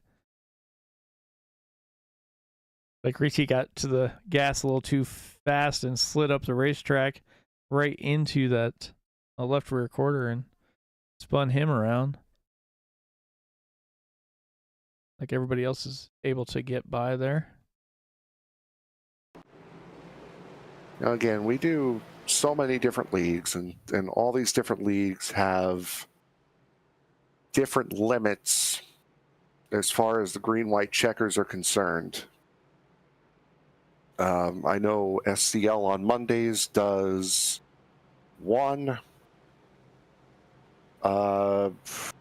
Extreme tonight, prior to this race, has 2 attempts at it. How many attempts at a green-white checkered are we going to get here at New Hampshire is my question. I have forgotten. For the Western States Racing League, they get 3 attempts at a green-white checker. Okay, so if we go to 3, then we might have a time issue, but we are within 17 minutes at this point of it going to a time. So yeah, if we get too deep into the green-white checkered attempts, we might see this race end under caution.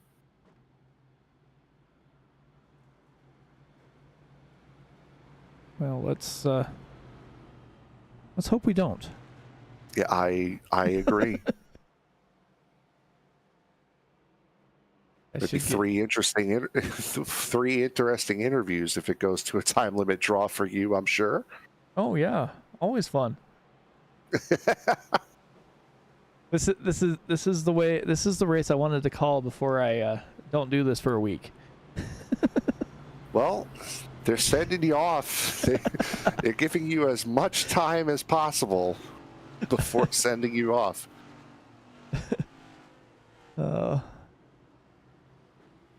Ross Rollins is still leading this thing. Has a huge gap back to the pace car. As he floors it to get up next to it. But he last pitted on lap 20.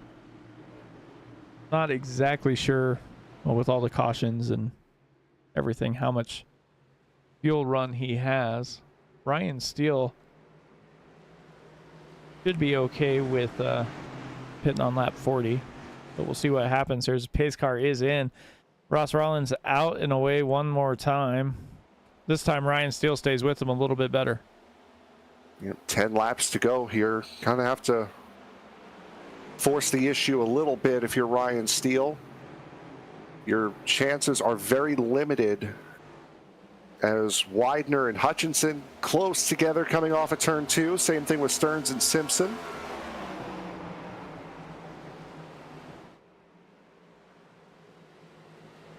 Bouncing all over each other. Looks like Julian Ricci went around sideways. Oh, somebody else around there too. Scott Kukas, I believe. Yes, it is in the 242.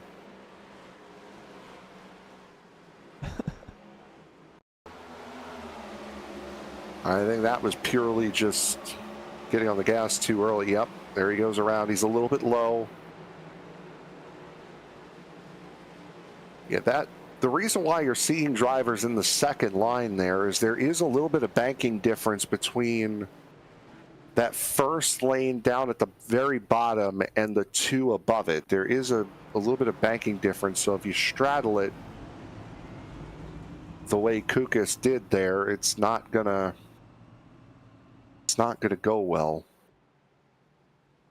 No, definitely. I mean, New Hampshire's flat enough anyway, but if you're on the 2% and like 5 in the middle there, you're definitely not gonna exit the corner very well anyway.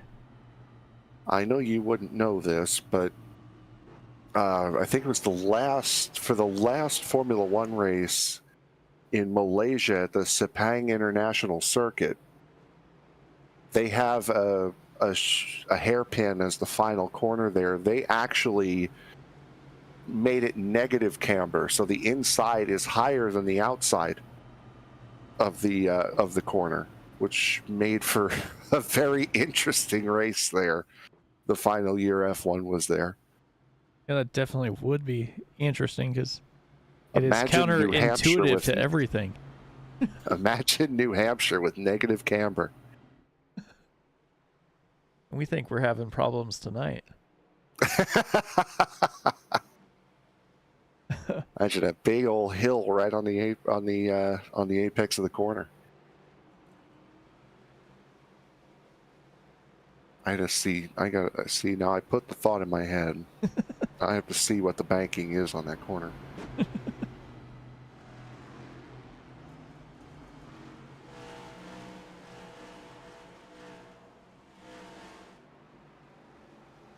Help if I spell it right too.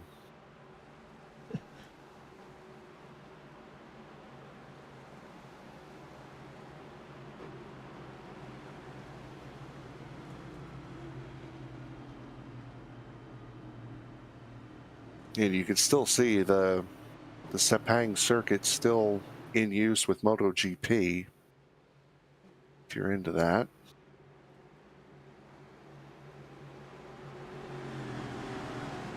It looks like they're lined up a lot better this time as Ross Rollins, Ryan Steele, and Jeff Schmeier all pretty well connected there. We're back under green. Ross Rollins, it's a decent jump there. And it looks like everybody's trying to spread out to try and get a run coming into turn 1 here.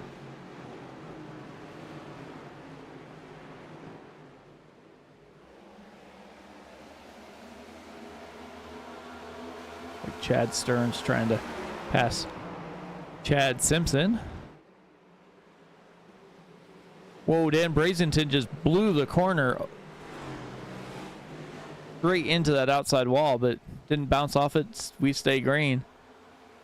Julian Ricci coming down pit road here with 5 laps to go. Lyle Swearingen went way up in turn 1, trying to get around Wilkinson, and does. Wilkinson gets loose coming off of 2, slides down the track quite a little ways. But while all this is going on, Ross Rollins is out to over a half-second lead now from Ryan Steele. 4 laps to go this time by.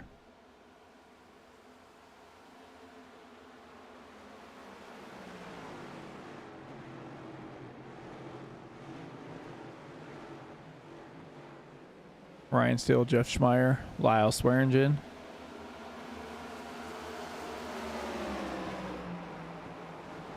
Lyle Swearingen trying to get down to the inside of Schmeier.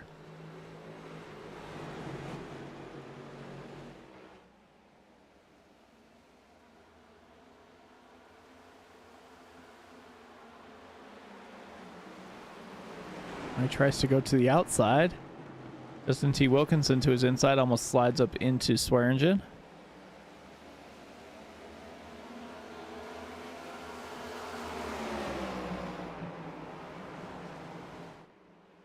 Swearingen gets by on the high side. We'll see if he's able to maintain it as they come off of 4 exit here, but still able to maintain it. Oh, caution's out. I think it was Dan Brazington. Yep, it was. Yeah, let's see what happened to Dan. Chris Sumard behind him. Oh, no. Just spun. Andrew Schulte gets into early. Oh. I saw broken right front suspension there on Schulte as well, so that'll conclude his evening.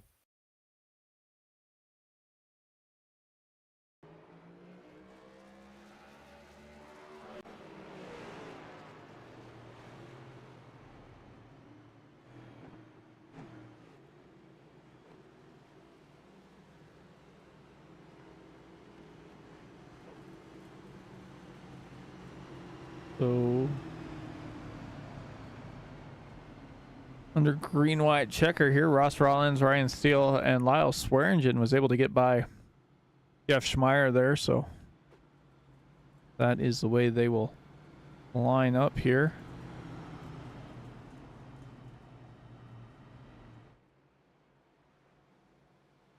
Yeah, I've been a little quiet here. I've been trying to suss out the, as I mentioned, the banking at that off-camber banking. I believe it's gone up a meter. It's a meter off the ground, so I'm not sure what that is in banking degrees, but it's not flat. I know that. The apex is a meter higher than the outside of the corner.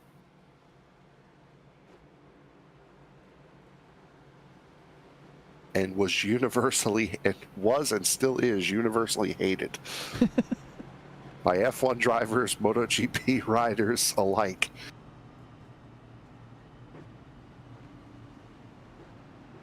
Only the most pertinent of information here on Sim Racing Media.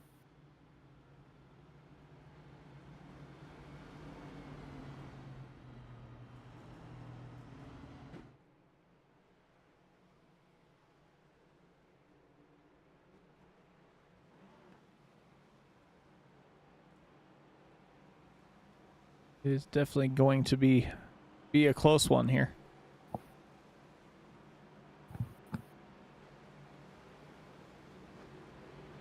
It's a restart where Ross Rawlings too, but more so Ryan Steele going to have to really be up on it, because you don't know how many more opportunities he's going to have to try to get this win. Not only are we on the first of 3 green-white checkered attempts, but we are now within 6 or 7 minutes of hitting the time limit here. So this might be the one and only shot he's going to have at it. Yeah, he's going to want to get right on that back bumper and try and take that run as soon as he can. Again, he's leaving a huge gap. There he goes. Now he's pulled it back in. Just in time to get left on the restart. Great restart from Rawlings. Ross Rawlings has got those dialed in. He gets out to about a half second before they get through the corner. Lyle Swearingen's going to be looking to the inside or outside of Ryan Steele, trying to find a way up into P2. Here's a hard-charging Justin T. Wilkinson trying to drive through the field. Swearingen to the inside. All got loose, and the caution's going to come out just before they hit the line. Scott Kukas around again. Now this is where it gets interesting. Oh.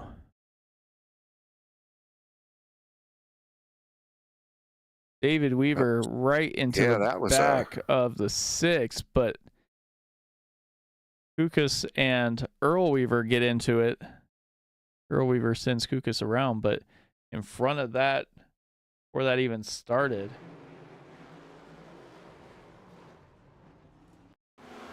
David Weaver right into the back of Wayne Fleet there. Yeah, we're in real jeopardy here of not making it to the end of this race. We are at 4 minutes and 20 seconds, give or take, away from time here. And each of these pace laps is about a minute. So this will certainly be the last chance at it. We're not going to get a third green-white checkered attempt here.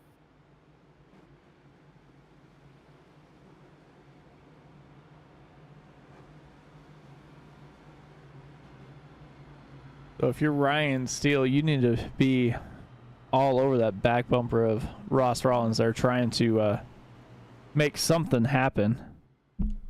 I'd even be poking out to the inside maybe just a little bit. Not quite to the inside of him, but I'd certainly be looking.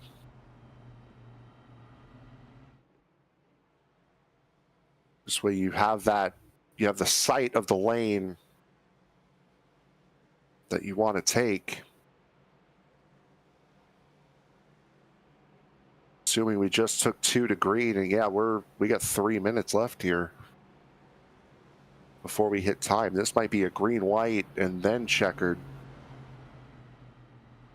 instead of a green-white checkered. This might be a green-white checkered. You get the green and the white flag at the same time.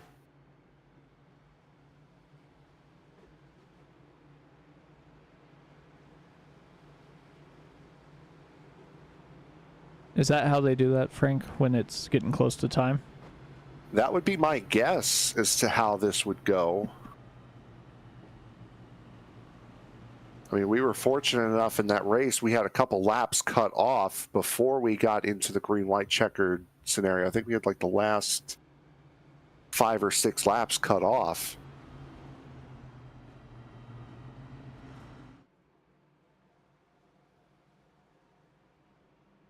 The lights have to go out here if they want a chance at making this full attempt. And they do.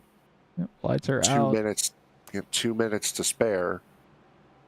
So they'll have 1 minute to come across the line, and I would have to assume that, well, I think we'll get the full green-white checkered in. I don't think it's going to be 1 lap. I think they'll do 2. but certainly nothing will come after those 2 laps. It'll be over.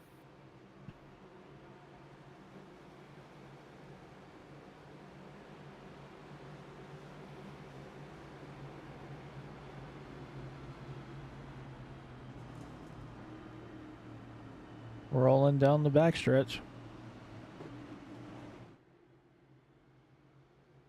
Ross Rollins needs to do exactly what he's been doing. Ryan still has got to find something different. He's got to be right up on him. See, and he tried to time it. Green flag back in the air.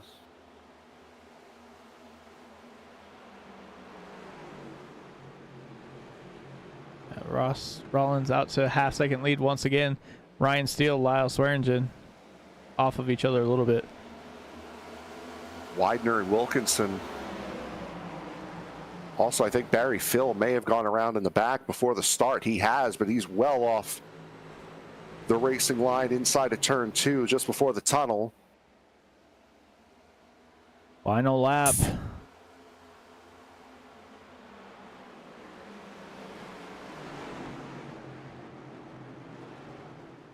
Jeff Schmeier was down to the inside and made the pass on Swearingen.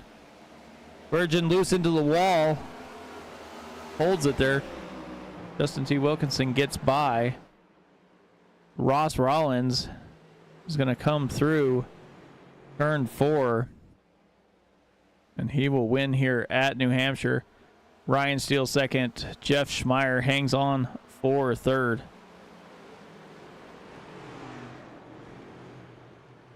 I think Steele's mistake on those last 2 restarts was he tried to time Rollins' jump and he mistimed it on both.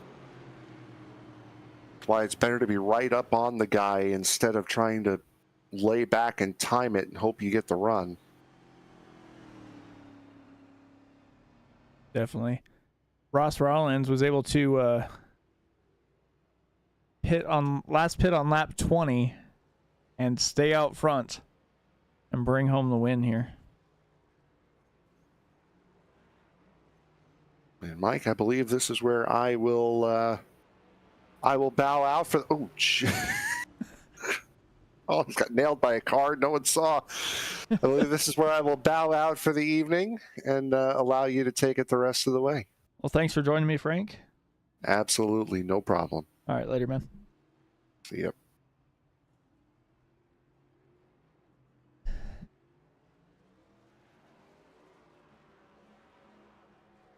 See who we can get up here in the booth.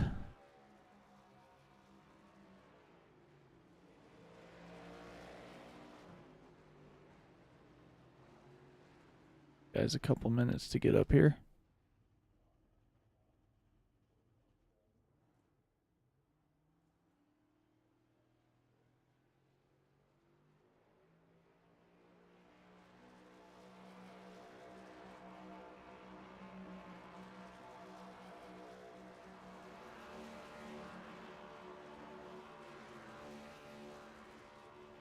All right, let's get Jeff up here. Hey, Jeff, Mike up in the booth. How's it going, man? Doing pretty good. How are you? Oh, not too bad. Well, you were able to survive and make a late race pass there to get P3. How was it racing out there on this rough New Hampshire surface? Oh, I don't know. It was definitely weird. The car was never quite neutral. It was either super tight. It was tight going in, and then it was loose coming off. That's where a lot of people were having problems. I was just trying to keep it easy, trying not to overdrive it. Then I guess pit strategy worked out, and I cycled to the front. So I just managed to just stay where I was. Yeah, it definitely looked like with the caution laps and everything, track position was important. If you wound up middle to tail of the field there, you kind of found yourself trying to avoid some of the the slipping and sliding that was going on. But Yeah. I mean, Yeah, it was a long one. oh. But I did pretty good pacing around. So Yeah, definitely. So you head from New Hampshire to Darlington next week. How do you think that's gonna treat you? I mean, not too bad. I mean, I've done pretty good at Darlington. I'm just more excited to go back to the Xfinity cars because I'm not a huge fan of these cars. That's why I'm ecstatic I got a third place. So, but yeah, I'm definitely happy to get back into the Duncan car. Definitely. Well, anybody you want to thank before I get you out of here tonight? Of course, I always got to thank my Dog Bear team. We got Ryan in second place, and then we got Wayne and Bob in the back there. That's good runs for them. And then, of course, always got to thank my mom and my dad and my sister. They're always watching the race. And my fiance, my fiance's parents. Just want to say I love you all. Definitely, man. Well, congrats on your podium finish, and I will look forward to maybe talking to you next week. Thank you, sir.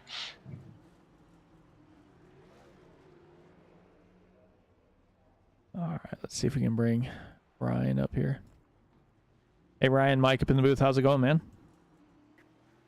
Whew, pretty good. I'm happy to get away with a second place today. Well, it looks like you made the right call as far as pit strategy goes. You avoided a lot of the incidents there. We're able to come home with a P2. How was the track out there? I noticed it was, slick for quite a few people. This car was a handful. Like, if you treated it just a little bit wrong, you would start sliding, and if you slid once, you were pretty much guaranteed to crash within the next 2 laps, because once you started sliding, it wasn't going to stop. It kind of all came down to how you're braking into the corner. You could gain time by braking later, but you were risking spinning out by doing so. And that's probably what most of our cautions were today. I haven't seen them all, but that's my guess. Yeah, a lot of them were just either braking zones or spinning, coming off of the corners. There was a couple that were, people sliding up the track into other people, but for the most part, it was mostly just the way the car handled. Yeah, I mean, it's like if you say, for example, you're trying to pass someone low and you're using as much brake as you can, and oops, you're going to slide up into the guy. You can't brake more because you're still going to spin out and you're still going to crash. So people get kind of into a bind where they know that they're going to crash for about 5 seconds before it happens because they have nothing they can do to stop it. The car was just that on edge. And my plan, actually, for the race, I was planning on not pitting. I was going to do the whole race, and then I got caught in an incident where I think I got stuck in a 3 wide that I didn't want to be in, and I don't think everyone else knew we were 3 wide, and I got squeezed. I wound up pitting after that, and I guess it worked out in my favor, because I pit before most everybody else, and I was able to stay there because passing was hard. Yeah, definitely. Frank was up here for the last part of the race, and he basically said that New Hampshire is like a road course. You have to kind of set up the pass before you get there, and if you don't, you're just basically falling in line, which seemed to be what was happening here. But you were able to work your way to the front, get a P2. You guys head to Darlington next week. What are your thoughts heading into that? It depends on which car we're running. Do you see what car we're running? I think it's Xfinity. Okay, yeah, I feel good about running that. Hopefully I can get a top 5 out of that. Yeah, definitely. That's what Jeff was saying too. He's like, I'm kind of tired. I don't like this car. It's one of those things you either like the car or you don't. That's the other thing. I haven't driven it enough to get used to how twitchy it is yet.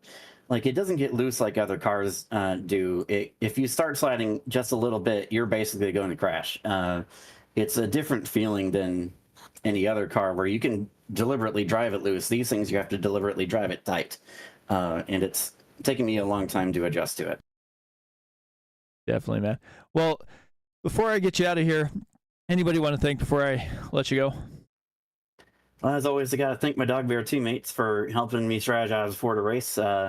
Heck, it worked out for most of us today. A couple of them didn't get the finishes they wanted, but generally we had a pretty good day, I think. And I got to thank you guys for covering the series. It was it's fun for my friends to be able to watch too.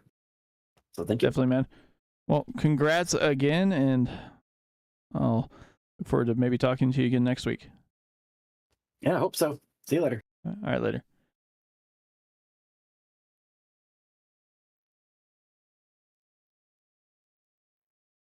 Ross, Mike up in the booth, man. How's it going? Good. How are you doing?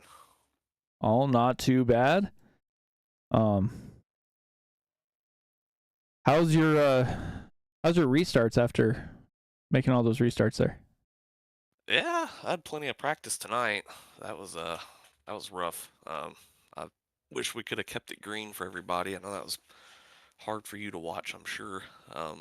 But we take them as we can get them. It doesn't really feel like a win, but I was just kind of the lucky one that cycled to the front and didn't have to pit again. So, but I've also lost some that way, so I guess that kind of makes up for a few. Yeah, it definitely kind of balances out. You last pitted on lap 20. Everybody else was 40 or later, so you worked your way through there. Got up front, were able to stay up front, which track position seemed to be key, as not very many people were able to pass here at New Hampshire. Yeah, passing was really difficult. That's why I kind of, once I saw I could make it, I was like, nah, I'm not pitting anymore. Like, it just, just take our chances. And then I kind of was keeping an eye on the people that were pitting, and none of them were really moving up too quickly. So that just kind of further made up my mind for me. Yeah, I mean, I would have liked to gotten to race Ryan more. He was fast, so it would have been more fun. But me looping it there when I spun out, that's when I pitted. So me messing up and wrecking actually kind of helped me this time. So probably never happen again. It's like this. That's kind of what Ryan said. Ryan's like, yeah, I got involved in something, so I had to pit. I wasn't planning on pitting, but I guess it worked out. I'm like, yeah, I was kind of keeping an eye on it, because when I pitted, I was like, there's no way I'll make it from here. But then the yellows kept happening, and then finally it went down to where it's like, you don't have to add any more fuel. And I was like, well, might as well try it at this point. So, but it worked out. yeah, it definitely did. Well, congrats on your win. Anybody want to thank before I get you out of here tonight? You for broadcasting it and sticking with us tonight. Bob, he does a great job with the league as always, and appreciate him putting up with us and all of our mess tonight too. And then all my OGR teammates, none of them they hadn't been able to make it on Tuesdays, but here lately, so I'm kind of here by myself. But appreciate all them too. Definitely, man. Well, congrats on your win, and I will maybe talk to you next week. Yep. Hopefully. Have a good night, man. Appreciate you. All right, later. Anytime. All right, so that was everybody here on the podium. Let's do a quick rundown here of the race results. Ross Rollins, Ryan Steele, Jeff Schmeier. The top three: Justin T. Wilkinson, Charlie Widener in the top four. Lyle Swearingen, Chad Stearns, Wayne Hutchinson, Chad Simpson. Justin Michael brings home a top 10. Bob Beltrami back in 11th. Butch Davis 12th. Dennis Fuson, Chris Simard, Wayne Fleet 13 through 15. David Weaver in 16th. Julian Ricci, Brian Barnes 17th, 18th. Then we got Earl Weaver, Scott Kukas, and Keith Kelman Barry Phil, Andrew Schulte, Dan Brazington, Cody Matthews, and William Fletcher are the drivers that took part tonight. So with that being said, we will see you all next week when we switch cars and head to Darlington. So from all the drivers of the Western States Racing League and all of us here at Sim Racing Media, I want to say good night, and I will see you next week.